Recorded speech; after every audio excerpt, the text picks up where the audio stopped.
जय हिंद। आज के क्लास में हम लोग इतिहास विषय के अति महत्वपूर्ण प्रश्न जो परीक्षा के दृष्टिकोण से, मुख्य परीक्षा के दृष्टिकोण से महत्वपूर्ण है, उसी पर चर्चा करेंगे। और आज के क्लास में हम लोग इतिहास के पाठ संख्या 7 से लेकर 10 मतलब विजयनगर साम्राज्य, मध्यकालीन भारत में विदेशी यात्रियों के आगमन, धर्म सुधार आंदोलन और उपनिवेशवाद और ग्रामीण समाज, ये 4 चैप्टर के जो महत्वपूर्ण प्रश्न हैं जिसे परीक्षा में बार बार पूछा जाता है, उस पर चर्चा करेंगे। तो पहला प्रश्न है, वैदिक धर्म की प्रमुख विशेषता को लिखें। वैदिक धर्म की प्रमुख विशेषता को लिखें। आप लिखेंगे वैदिक धर्म, जिसे सनातन धर्म के नाम से भी जानते हैं। यह विश्व का सबसे प्राचीन धर्म है। इस धर्म का मूल आधार वेद है। अन्य सभी धर्मों की उत्पत्ति इसी धर्म से हुई है। इसकी मुख्य विशेषता है, पहला, यह बहुदेववाद में विश्वास करता है, अर्थात इसमें ऐसी मान्यता है कि पृथ्वी पर 56 करोड़ देवी देवता है। दूसरी विशेषता है, इसमें अनेक सारे धर्म ग्रंथ हैं, जैसे वेद, 4 वेद हैं, 18 पुराण हैं, 108 उपनिषद हैं और एक रामायण, एक महाभारत। इन दोनों को महाकाव्य की श्रेणी में रखा गया है। उसके अलावा श्रीमद् भागवत गीता। अगली विशेषता है, इसमें देवताओं को 3 भागों में बांटा गया है, अंतरिक्षवासी देवता, पृथ्वीवासी देवता और आकाशवासी देवता। और अगली विशेषता है, इसमें समय समय पर ईश्वर के स्वरूप और नाम बदलता रहता है। मतलब इसकी विशेषता क्या है, तो अवतारवाद। अगला प्रश्न है, जमींदार कौन थे, मुगल व्यवस्था में उनकी क्या भूमिका थी। जमींदार कौन थे, मुगल व्यवस्था में उनकी क्या भूमिका थी। आप उत्तर लिखेंगे, जमींदार अर्थात जमीन का मालिक। मुगलकालीन व्यवस्था में समाज में जमींदारों का ऊंचा स्थान था। यह प्रायः ऊंची जाति के थे।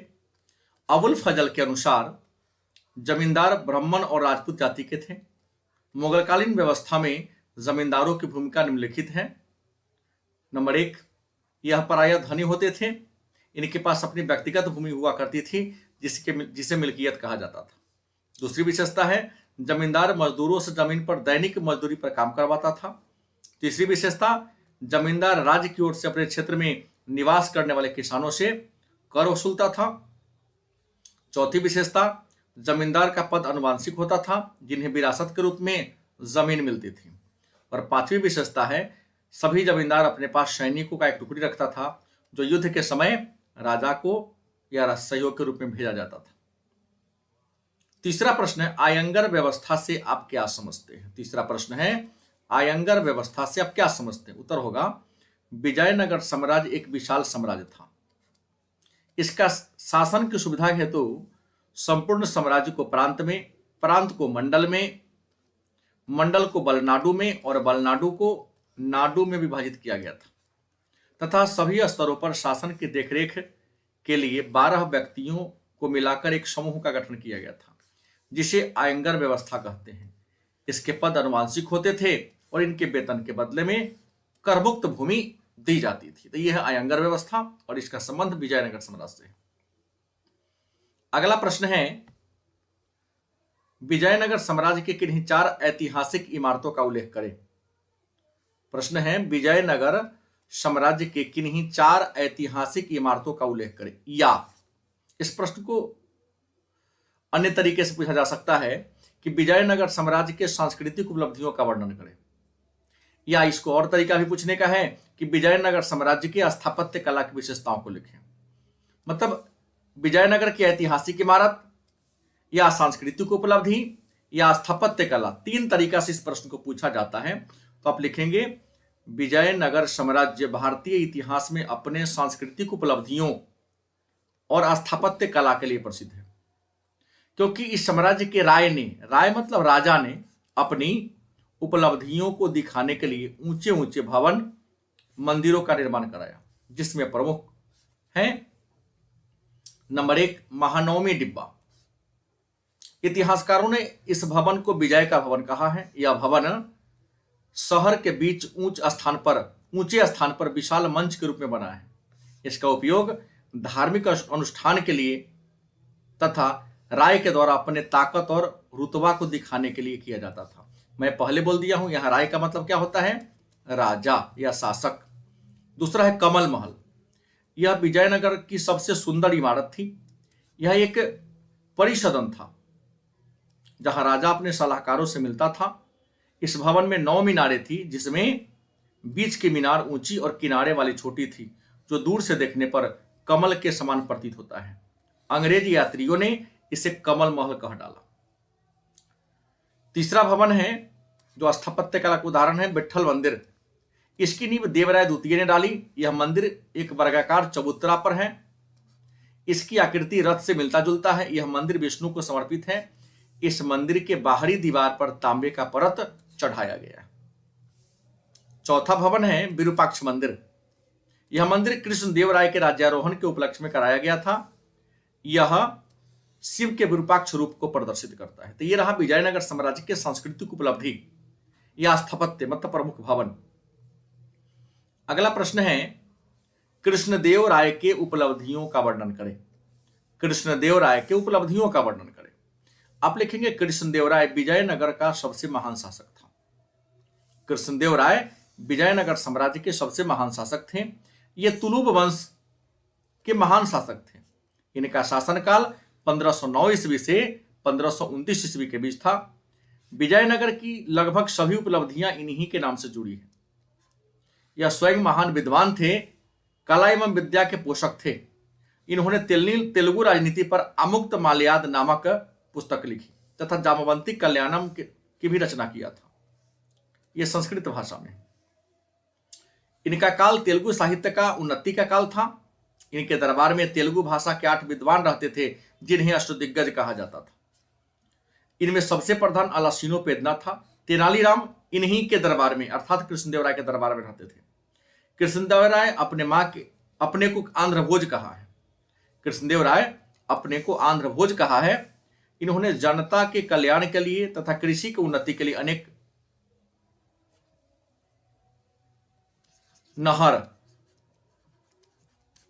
नहर जैसे नांगलपुरम और सिंचाई के लिए नहरों का निर्माण कराया। अपने शासन काल में इन्होंने विवाह कर जैसे अलोकप्रिय करों को हटा दिया। इन्होंने विठल स्वामी मंदिर, हजारा राम मंदिर, पंपा देवी मंदिर का निर्माण कराया। पुर्तगाली यात्री बारबोसा कृष्णदेव राय के काल में विजयनगर की यात्रा पर आया था, जिसने विजयनगर की विशालता को व्याख्या करते हुए कहा, यह रोम के समान वैभवशाली और विश्व का सर्वोत्तम नगर है। किसने कहा था? बारबोसा ने कहा था। अगला प्रश्न है सूफीवाद क्या है या सूफीवाद से आप क्या समझते हैं? तो आप लिखेंगे सूफीवाद एक विचार है। सूफीवाद क्या है? एक विचार है। इसका संबंध इस्लाम धर्म से है। सूफी अरबी भाषा के शब्द सफा से निकला है, जिसका अर्थ शुद्ध एवं पवित्र आचरण होता है। यह भी कहा जाता है कि इस्लाम में कट्टरता के विरुद्ध कुछ संत समाज से बाहर निकलकर खुरदरे एवं ऊनी वस्त्र धारण करके मक्का मदीना में पैगंबर मुहम्मद के मस्जिद के चबूतरे पर बैठकर अल्लाह का गुणगान करने लगे। उसी रहस्यवादी संत को सूफी संत एवं उनके विचार को सूफीवाद कहा गया। अगला प्रश्न है भक्ति आंदोलन से आप क्या समझते हैं? प्रश्न क्या है? भक्ति आंदोलन से आप क्या समझते हैं? उत्तर होगा मध्यकालीन भारत में अनेक धार्मिक परंपराओं का विकास हुआ।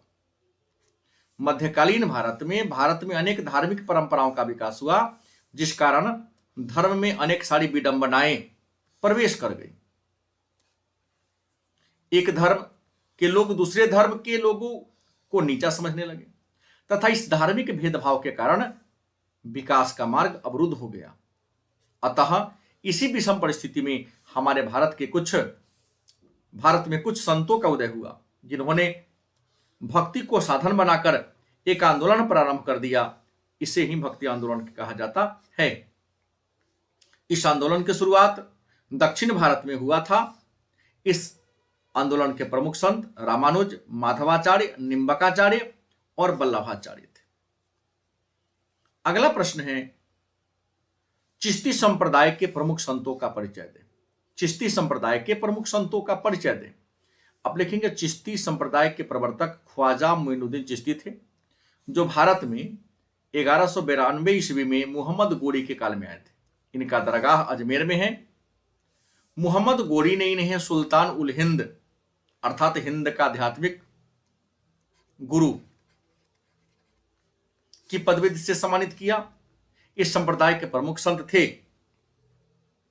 नंबर 1 बख्तियार काकी, यह मोइनुद्दीन चिश्ती के शिष्य थे। इनका जन्म 1235 में फरगना के गौश नामक स्थान पर हुआ था। यह भारत इल्तुतमिश के काल में आए थे। कुतुब मीनार का निर्माण ऐबक ने इन्हीं के सम्मान में किया था। दूसरा है फरीद उद्दीन गंज ए शक्कर, इन्हें बाबा फरीद के नाम से जानते हैं। इनका जन्म 1175 ईस्वी में मुल्तान में हुआ था। यह बलबन के समकालीन थे। तीसरे सूफी हैं शेख निजामुद्दीन औलिया। शेख निजामुद्दीन औलिया, इनका जन्म 1236 में बदायूं में हुआ था। इन्होंने अपने जीवन काल में दिल्ली के 7 सुल्तानों के शासनकाल को देखा था। इनकी लोकप्रियता से डरकर गयासुद्दीन तुगलक ने इन पर मुकदमा चलाया। इन्हें महबूब इलाही और सुल्तानुल औलिया कहा जाता है। अगला संत है शेख बुरहानुद्दीन। यह निजामुद्दीन औलिया के शिष्य थे। इन्होंने दौलताबाद में अपनी शिक्षा का केंद्र बनाकर औलिया के उपदेशों का क्या किया, प्रचार प्रसार किया। पांचवा सूफी है शेख सलीम चिश्ती। शेख सलीम चिश्ती यह चिश्ती शाखा के अंतिम संत थे। चिश्ती संप्रदाय के या चिश्ती सिलसिला के अंतिम संत थे। यह फतेहपुर सिकरी में निवास करते थे। यह अकबर के समकालीन थे। मुगल बादशाह सलीम मतलब जहांगीर का जन्म इन्हीं के आशीर्वाद से हुआ था। इन्होंने किसी राजा का संरक्षण स्वीकार नहीं किया। अगला प्रश्न है 9वां नंबर प्रश्न है भक्ति आंदोलन के प्रभावों या परिणामों या महत्व का चर्चा करें, या सूफी आंदोलन के प्रमुख प्रभाव के लिखें।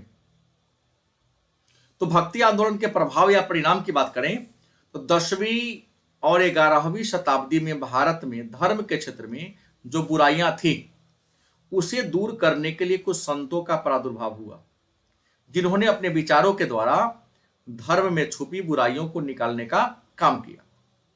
इस तरह भक्ति आंदोलन एवं सूफी आंदोलन के प्रमुख प्रभाव हुए। नंबर 1, इस आंदोलन के संतों ने धर्म के जटिलताओं को दूर करके सबके लिए सुलभ बना दिया। दूसरी विशेषता, भक्ति आंदोलन के संतों ने धार्मिक व्यवस्था पर कड़ा प्रहार किया। तीसरी विशेषता, भक्ति आंदोलन में गरीब, लाचार, बेबस लोगों की ओर विशेष ध्यान दिया गया। चौथी विशेषता, भक्ति आंदोलन में संतों की वाणी घर घर पहुंचाई गई। पांचवी विशेषता है भक्ति आंदोलन के संतों का जीवन अत्यंत सादा तथा आदर्शों से भरा हुआ था, जिनका लोगों ने क्या किया, अनुकरण किया।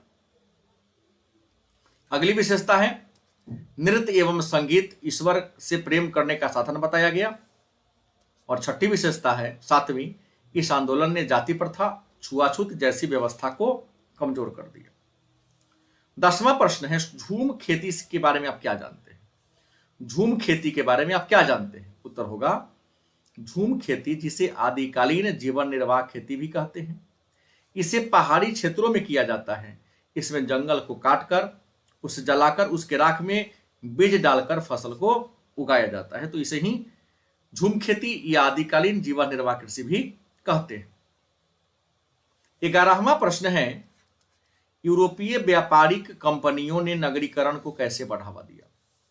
यूरोपीय व्यापारिक कंपनियों ने नगरीकरण को कैसे बढ़ावा दिया? आपका उत्तर होगा यूरोपीय व्यापारिक कंपनियों ने नगरों का विकास प्रशासनिक केंद्र और आर्थिक गतिविधियों के केंद्र के रूप में किया।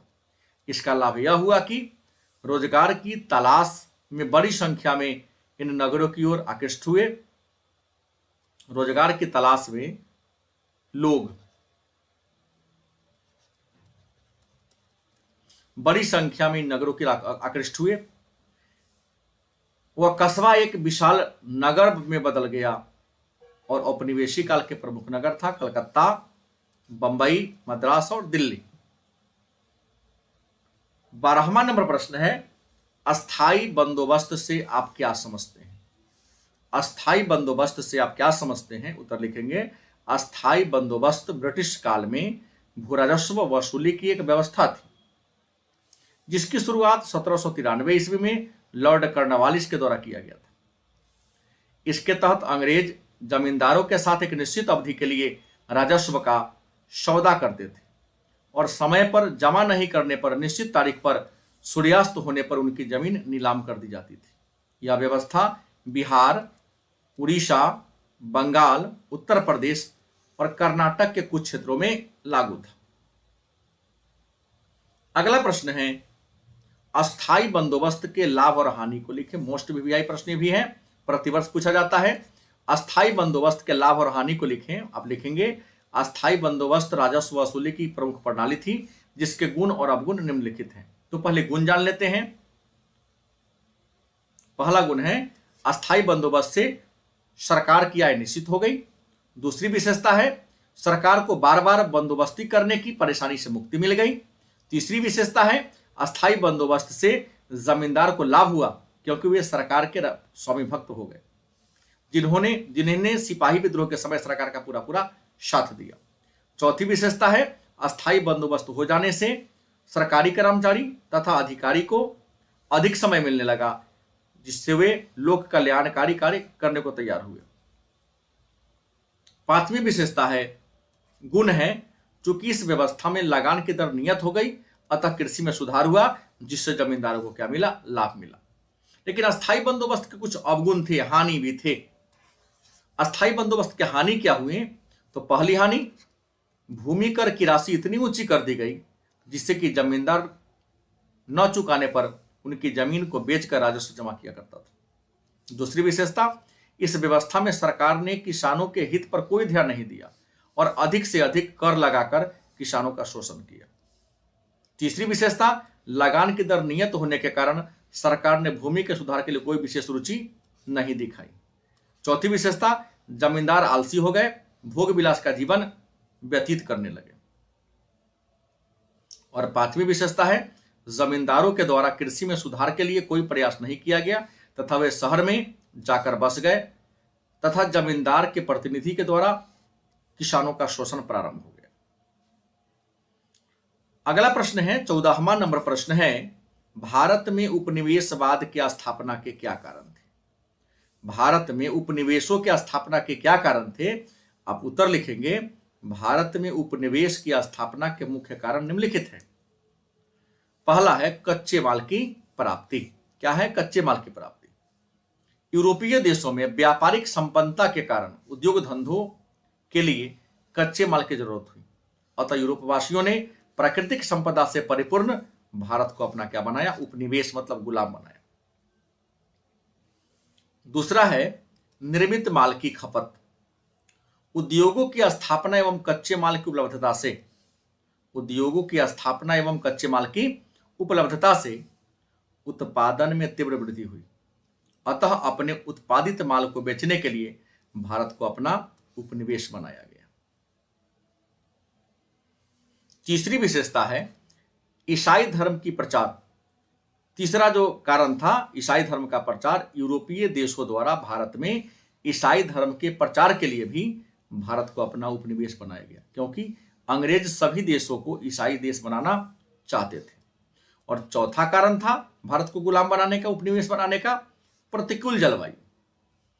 जलवायु के अंतर के कारण यूरोपवासी नवीन वस्तुओं से अनभिज्ञ थे और वे पूर्वी देशों के साथ संपर्क के बाद उन्हें आलू, गरम मसाला, तंबाकू, मक्का, चीनी, कॉफी की जानकारी मिली।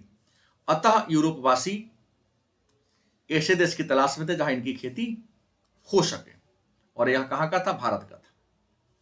पांचवी कारण है समृद्धि की लालसा, मतलब धनी बनने की इच्छा। हमारे देश में समय समय पर अनेक विदेशी यात्रियों का आगमन हुआ, जिसने अपने यात्रा वृत्तांत में भारत की संपन्नता तथा वैभवता का वर्णन किया। इससे प्रेरित होकर भी यूरोपवासी भारत पर आए और भारत को अपना गुलाम बनाने का प्रयास किया। 15वां नंबर प्रश्न है, भारतीय ग्रामीण समाज पर उपनिवेशवाद का क्या प्रभाव पड़ा? भारतीय ग्रामीण समाज पर उपनिवेशवाद का क्या प्रभाव पड़ा? आपका उत्तर होगा भारतीय ग्रामीण समाज पर उपनिवेशवाद का निम्नलिखित प्रभाव पड़ा। पहला प्रभाव क्या पड़ा? तो औद्योगिक मजदूर और कारीगर की दशा खराब होना। मतलब उपनिवेशवाद का सबसे बुरा प्रभाव भारतीय हस्तकला कारीगर पर एवं भारत के कपड़ा उद्योग पर पड़ा, क्योंकि औद्योगिक क्रांति हुए पर जिससे ग्रामीण समाज में बेरोजगारी की समस्या उत्पन्न होने लगी, क्योंकि सामान हाथ से नहीं मशीन से बनने लगा। दूसरा हानि क्या हुआ था उपनिवेशवाद का? कृषि की हानि और कृषकों की निधनता। अंग्रेज प्रारंभ से ही भारत में किसान विरोधी नीति अपनाई। इसका मूल उद्देश्य अधिक से अधिक धन इकट्ठा करना था, जिसका परिणाम यह हुआ कि गरीब किसान जमींदारों की दया पर रहने लगे और जमींदारों किसानों पर अतिरिक्त कर लगाकर उनका शोषण करना प्रारंभ कर दिया। तीसरी बात, अंग्रेज द्वारा लागू की गई भूमि प्रबंध की सूचियां। अंग्रेज द्वारा लागू की गई भूमि प्रबंध की सूचियां। अंग्रेजों ने संपूर्ण देश में राजस्व वसूली की एक प्रणाली आरंभ नहीं किया, बल्कि अलग अलग क्षेत्र में अलग अलग तरीके से राजस्व नीति अपनाया। जैसे बंगाल में अस्थायी बंदोबस्त, मद्रास में रैयतवाड़ी व्यवस्था। इससे किसानों का अधिक शोषण हुआ। तो राजस्व की अलग अलग नीतियां अपनाकर भी किसानों का शोषण किया। चौथा हानि हुआ था लगान वसूलने के कठोर तरीके। अंग्रेजों ने हमारे देश में लगान वसूली के लिए अनेक कठोर तरीके अपनाए। समय समय पर राजस्व जमा नहीं करने वाले की भूमि नीलामी कर दी जाती थी, जिससे किसान कई बार राजस्व चुकाने के लिए जमीन गिरवी रख देते थे या बेच देते थे। पांचवा इससे हानि क्या हुआ अंग्रेजों के शासन का? कि साहूकारों द्वारा किसानों का शोषण किया जाता था। जैसे अंग्रेजों के आगमन के पूर्व हमारे देश में ब्याज की दर आम जनता ही तय करती थी, तथा विषम परिस्थिति में कई बार रियायत मतलब छूट भी दे दिया जाता था। लेकिन अंग्रेजों के आगमन के बाद ब्याज की दर का निर्धारण महाजनों द्वारा किया जाने लगा, जिससे जनता का शोषण बढ़ गया। 16वां प्रश्न है, पांचवी रिपोर्ट क्या है? टिप्पणी लिखें। पांचवी रिपोर्ट क्या है? टिप्पणी लिखें। आप लिखेंगे 18वीं शताब्दी के अंत में जमींदार संकटपूर्ण स्थिति से गुजर रहे थे। उनकी अधिकांश संपत्ति उसके हाथ से निकल चुकी थी। जमीन के निकलने का मूल कारण अंग्रेजों की राजस्व नीति थी। इन्हीं बातों का विवरण ईस्ट इंडिया कंपनी के एक सर्वेयर ने किया, जो कंपनी की गतिविधियों, क्रियाकलापों, जमींदारों की स्थिति, रैयतों की दशा के बारे में 1002 पृष्ठों की एक रिपोर्ट तैयार किया, जिसे पांचवी रिपोर्ट कहते हैं। पांचवी रिपोर्ट में बुकानन ने ईस्ट इंडिया कंपनी के शोषणपूर्ण नीति की चर्चा किया है। कर्मचारियों की अकुशलता को दिखाया गया है। उस रिपोर्ट में कंपनी प्रशासन के कई आलोचना की है। यद्यपि ब्रिटेन में इस रिपोर्ट पर काफी बहस हुआ, पर इसमें कर्मचारियों की भ्रष्टता का पोल खुला। यह रिपोर्ट इंग्लैंड के संसद के प्रवर समिति में सौंपा गया, लेकिन पास नहीं हो सका। अगला प्रश्न है 17वां प्रश्न, संथाल विद्रोह पर टिप्पणी लिखें। संथाल विद्रोह पर टिप्पणी लिखें या संथाल हुल से आप क्या समझते हैं? आपका उत्तर होगा संथाल हमारे भारत की प्रमुख जनजाति है। संथाल भारत की प्रमुख जनजाति हैं, जिसके जीविका के मूल आधार कृषि था। लेकिन ये परंपरागत कृषि कार्य करते थे। इनसे इनकी भूमि ले लिया